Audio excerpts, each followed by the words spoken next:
One of the things you can always count on from the wrestling industry is that it will have a lot of big men amongst its ranks. After all, size has often been a draw over the years, and the sheer spectacle of seeing someone tower over his opponent always helps to catch the eye of potential viewers. But while in the past we've seen people like Andre the Giant, The Undertaker, and Vader dominate in that area, today it's a whole new cast of giants who have taken up the mantle. Who are the best of these? Well, that's exactly what we're going to be looking at today, starting with Damen Priest.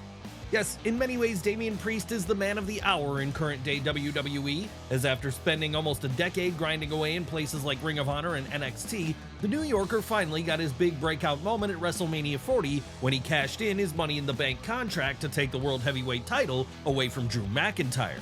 And while there were some initial doubts about whether or not he'd be able to hang with the big boys in this role, Priest has proven himself more than capable of defending that title against opponents such as Jey Uso and Gunther. Sure, he may have recently lost this belt, but that doesn't mean his time with it hasn't boosted the big man up in the rankings in the fans' eyes, as now he feels like a true main event force for the first time in his career. And this means we can likely look forward to a lot more big-time feuds and matches involving him in the future, the most pressing of which will no doubt be the ones against his former Judgment Day stablemates Dominic Mysterio, JD McDonough, and Finn Balor. What will he do once that's over? Maybe he'll start chasing the World Heavyweight title again. Or who knows, maybe he'll form an intergender tag team division with his Terror Twins teammate Rhea Ripley. Either way, we're pretty confident at this point that Damen Priest is here to stay in a main event role, as he's easily one of the best big men Raw has on their roster right now. But he isn't the only big man currently making Monday nights his home. No, elsewhere on the Red brand we find our next subject, someone who's made a big splash as of late there too, quite literally, in fact, none other than Bronson Reed. That's right, while it may have taken the Adelaide native a while to break out on the WWE roster, ever since destroying Seth Rollins with 6 tsunamis on a recent episode of Raw, he's become one of the most talked about figures in the Triple H-led company. With it now feeling like an inevitability, he'll be challenging for top gold before long.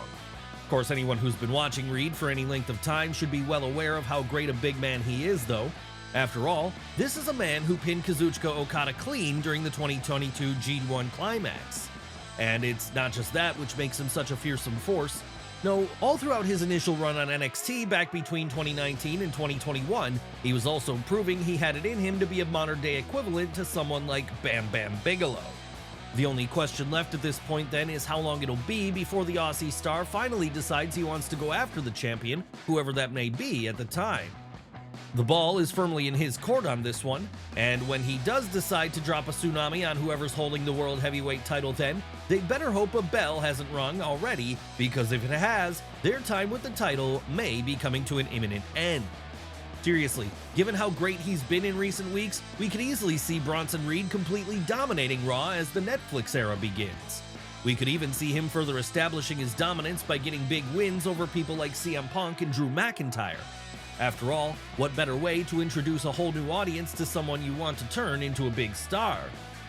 But let's move away from WWE for a moment and over to All Elite Wrestling.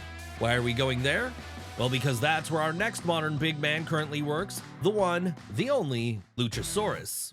Okay, we know Christian Cage has rechristened him as Killswitch ever since becoming his father figure in 2023, but to fans of his, AEW's resident 65 million-year-old dinosaur will always be Luchasaurus in our hearts.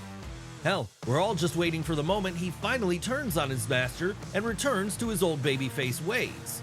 But then why wouldn't he? Because during the early days of AEW, when the roster was largely made up of far smaller indie guys, the Cretaceous-era native stood out in a big way as one of the few giants there. And this allowed him and his then tag team partner Jungle Boy to find a large amount of success together, enough to where they'd even at one point win the AEW World Tag Team titles. That said, since then Luchasaurus has had a change of heart and turned full villain. Though to be fair, it's not like his heel turn has done him badly, as since switching allegiances, he's become a one-time TNT champion and one-time Trios champion as well.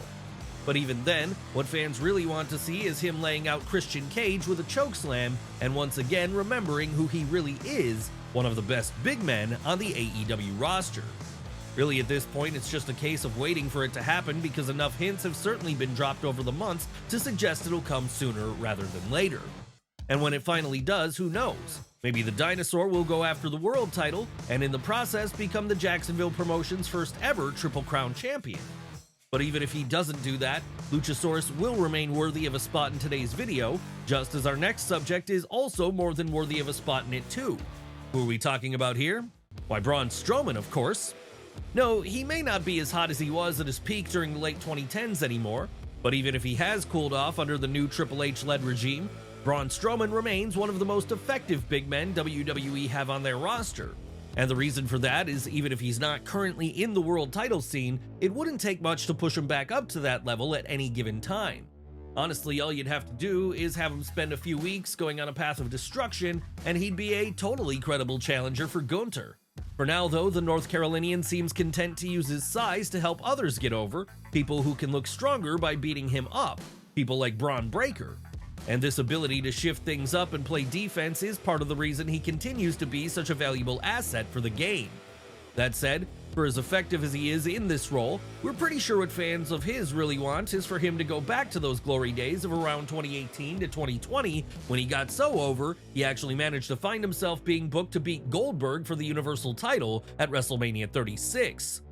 Sure, this win might have only come about because WWE needed a last-minute substitute for Roman Reigns after he pulled himself from the event due to health concerns, but it wasn't like Braun winning the world title wasn't something fans had been pining over for years by this point, and it wasn't like they wouldn't continue to pine for even more success for him after it was over, because as we've said already, when you look at the roster of big men on current-day Raw, he certainly stands out from the pack as an elder statesman of sorts at this point.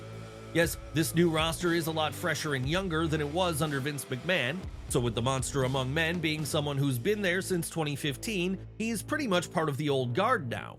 And that means going forward, he can be an excellent source of education for other giants looking to establish themselves in WWE, as he's been through it all before, and could certainly teach others a thing or two.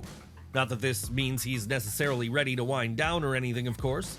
No, we expect Braun still has a few more years of being a top-level guy left in him yet.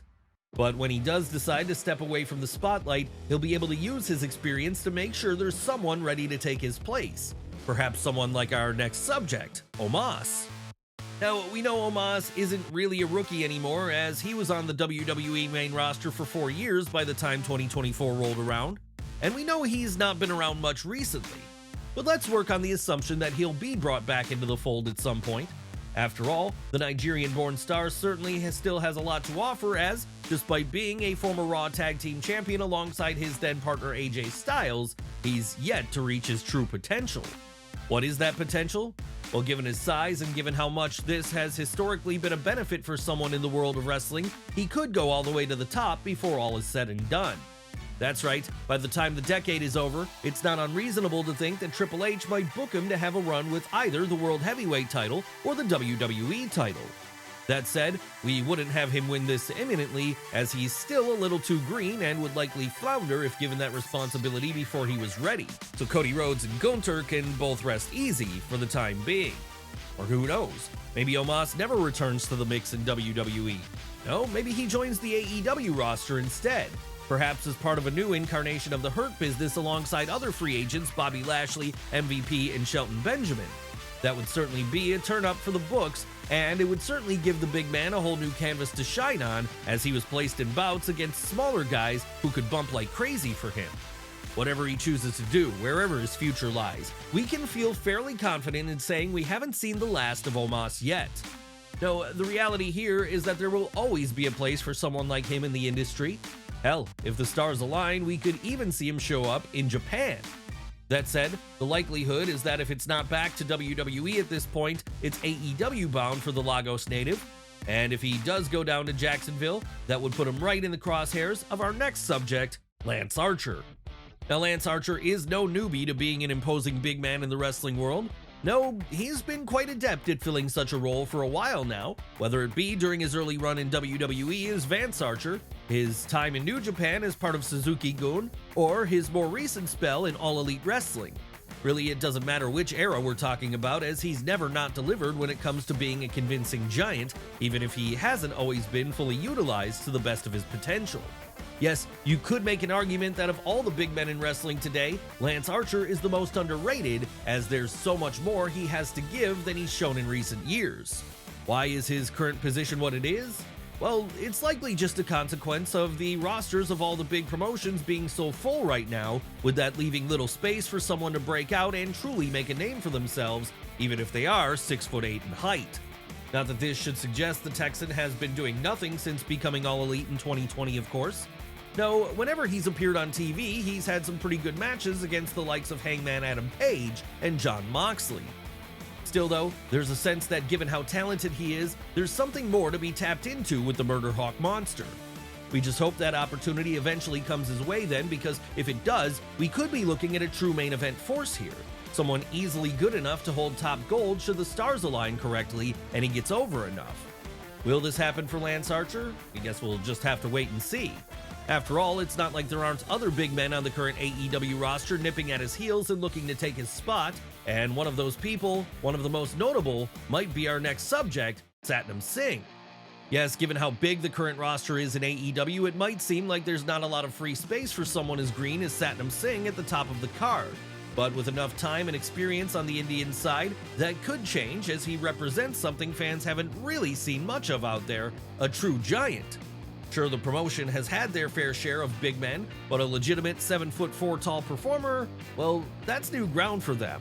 And with Satnam being a former basketball player for both the Texas Legends and the St. John's Edge, it's not like he doesn't have plenty of athletic skill. So there's every possibility that as time goes on, he'll prove that he's able to hang with the big boys on Dynamite or Collision every week. Really, it's just a case of giving him the space he needs to develop, and this could be AEW's next homegrown big man. Hell, we've already seen hints of what the Bologna native can do in multi-man matches with his stablemates Jeff Jarrett and Jay Lethal. And on occasion, we've even seen him venture into singles action for bouts against the likes of Bryan Danielson too. So it feels like things are moving forward nicely for him, and that, before long, he'll be ready for that big push. And when that happens, the rest of the All Elite roster better watch out, because he's going to be a hard man to stop. Could he win a belt down the line? It's entirely possible. Honestly, we wouldn't discount the possibility of him getting a nice run with the TNT title before the decade is out. And if he does this, it'll also serve the dual purpose of helping AEW break into the Indian market. But what about TNA? Surely they have their fair share of big men on their roster too. Well, the answer to that question is yes, because they're the current home of our next subject, AJ Francis. Yes, most fans might remember him as Top Dollar, former member of Hit Row, and the guy infamous for that Tope Suicida botch on an episode of SmackDown. But while in WWE he never really amounted to much success, the DC native has been able to rebuild himself since leaving WWE by moving to the Impact Zone instead. What has he done in TNA to make himself stand out? Well, outside of just showing off his massive frame, AJ Francis has been able to prove he can wrestle well, and the way he's done this has been to have pretty good matches against the likes of PCO and Joe Hendry. Hell, so much success has the big man had up in TNA, he's managed to win some gold in the form of the TNA Digital Media Championship. And it's not like he's rested on his laurels there either, because outside of the ring, Francis has been hard at work too. How do we know this? Well, because we've listened to some of the music he's put out. Music which has seen most of the old Hit Row crew come back together in order to collaborate with him. So if you're a fan who only knows the former NFL star from his infamous top rope dive, then tune in to what he's doing on Thursday nights, as he's certainly proving to be a lot better than he's given credit for. Not that you necessarily need to watch Impact though, as with TNA currently involved in a working relationship with WWE, there's every chance Top Dollar will return to NXT at some point down the line, maybe even to challenge Ethan Page for the world title there. One person we're unlikely to see show up there anytime soon though is our next subject, as he seems to have a prominent spot on Raw now. Who are we talking about this time? Who else but Eric Rowan. Now, Eric Rowan has often been one of those guys in WWE who, while very physically impressive and huge in stature, gets overshadowed by others around him. But then when you're introduced to the main roster alongside Bray Wyatt and Brody Lee, perhaps it's to be expected you'd have a tough time standing out.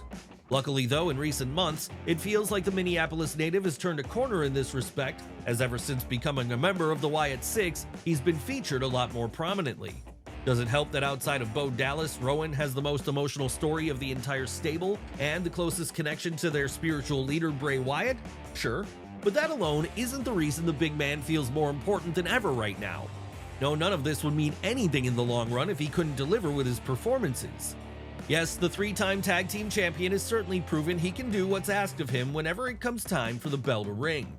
Of course, he's a guy who's long been able to flourish in tag team environments, something his time as part of the original Wyatt family showed.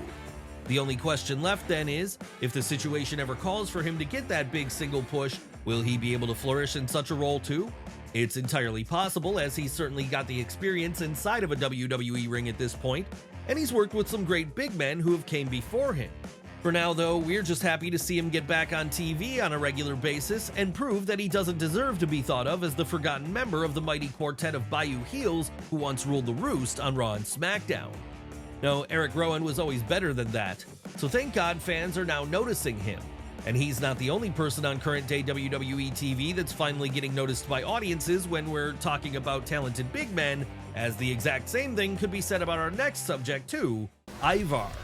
Yes, Ivar has had a rough time of it in the WWE over the years, as after he and his tag team partner Eric first joined the company in 2018 and had a decent run down in NXT, they'd have to suffer the unfortunate rebranding as the Viking Experience. But while this could have been enough to end many superstars' runs, it would not be the end for the Massachusetts native, because as time went on, both he and Eric would recover enough to the point they'd feel like a real threat in the tag team division again. So if both members of the team formerly known as War Machine have such a big upside, then why are we just focusing on Ivar here? Well, that's because in recent times, he's been performing as a solo act. That's right, with Eric out for an unspecified amount of time following neck fusion surgery he had in November of 2023, it's meant the other half of the Viking Raiders has been forced to go it alone, and in doing so, he's shown glimmers of the great big man act he could be by himself. No, he's really not had much in the way of title success. In fact, he's not really been in contention for any singles belts, but that shouldn't suggest Ivar hasn't been working hard to establish himself as someone who doesn't need a tag team partner in order to stand out. Rather, he's the real deal all by himself, and this is something he recently proved during his excursion down to NXT, where he challenged Obafemi for the North American Championship. Sure, he didn't win this belt, but the fact he came pretty close should tell us all just how far he's progressed in this new role. And don't think Triple H hasn't noticed this either. No, the game has undoubtedly taken notes about what's been going on in the developmental brand. Unfortunately for Ivar though, he's recently picked up an injury while in NXT. Does this mean that when Eric eventually returns, Ivar will be back too? Who knows? Maybe the two will continue going on their separate paths. But even if they decide to reunite as a team, there's still a place for the Viking Raiders in the WWE Tag Team division. It's just nice to know that in the case of Ivar, he doesn't have to be limited to just this, as he's capable of doing things in a solo capacity too, should the situation arise once more. But then we suppose everyone we've looked at today has that capability within them.